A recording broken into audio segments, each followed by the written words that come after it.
দেড় শতাব্দীরও বেশি সময় ধরে প্রতিবেশী দুই দেশ কানাডা ও যুক্তরাষ্ট্র ঘনিষ্ঠ অংশীদার এবং মিত্র হিসেবে দুই দেশের সম্পর্ক গড়ে উঠেছে গভীর অর্থনৈতিক ও রাজনৈতিক বন্ধনের ওপর। কিন্তু ট্রাম্প ক্ষমতায় আসার পর ফাটল ধরে সম্পর্কে। সবশেষ দুই দেশের বাণিজ্য আলোচনা ভেস্তে যাওয়া এবং $20 বিলিয়ন মূল্যের কানাডিয়ান পণ্যের ওপর ট্রাম্পের 50% শুল্ক আরোপে ওয়াশিংটন অটোয়া সম্পর্কে উত্তেজনা এখন তুঙ্গে। তবে ওয়াশিংটনের চাপের মধ্যে পিছু হটার পরিবর্তে কঠোর অবস্থান নিয়েছে অটোয়া। পাল্টা শুল্ক আরোপের পাশাপাশি কানাডার প্রধানমন্ত্রী মার্ক কার্নি জানান, যুক্তরাষ্ট্রের সঙ্গে চুক্তিতে পৌঁছাতে কানাডা সর্বোচ্চ চেষ্টা করলেও ওয়াশিংটনের দাবি ছিল অতিরিক্ত, আর বিনিময়ে প্রস্তাব ছিল খুবই সামান্য। তাই শেষ মুহূর্তের আলোচনায় আর এগোয়নি কানাডা, যা নিয়ে কথাবার্তা সর্বমহলে। 50% এভাবে বাড়াইতেছে, যাতে কানাডা খুব বেকায়দা পড়ে, কানাডার অর্থনৈতিক অবস্থা ভেঙে পড়ে, সাধারণ মানুষের জীবনযাত্রার মান অনেক বেড়ে যায়। সব কিছু মিলে আমেরিকা চায় কানাডাকে অর্থনৈতিকভাবে শেষ করে দেওয়ার জন্য।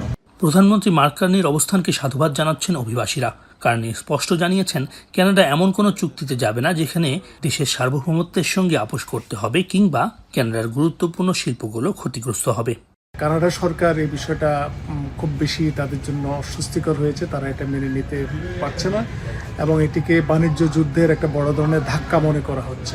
আগামী 8 সেপ্টেম্বর থেকে যুক্তরাষ্ট্রের ওপর আরোপিত পাল্টা শুল্ক কার্যকর করবে কার্নি প্রশাসন। অর্থনীতিবিদরা বলছেন, এর প্রভাব পড়বে কানাডার সাধারণ মানুষের ওপর, বাড়তে পারে কিছু পণ্যের দাম, কমে যেতে পারে ভোক্তাদের পছন্দের সুযোগ।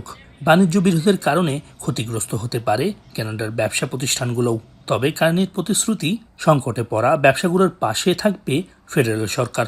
শুধু তাই নয়, যতদিন প্রয়োজন হবে ততদিন সহায়তা অব্যাহত থাকবে বলেও জানান তিনি। কার্নি আগেই সতর্ক করেছিলেন, যুক্তরাষ্ট্র কানাডাকে দুর্বল করতে নিজেদের নিয়ন্ত্রণে নেয়ার চেষ্টা করতে পারে। এখন ট্রাম্পের শুল্কনীতির ফলে তা বাস্তবে পরিণত হয়েছে। সৈয়দ ইফতেখার, এখন কানাডা।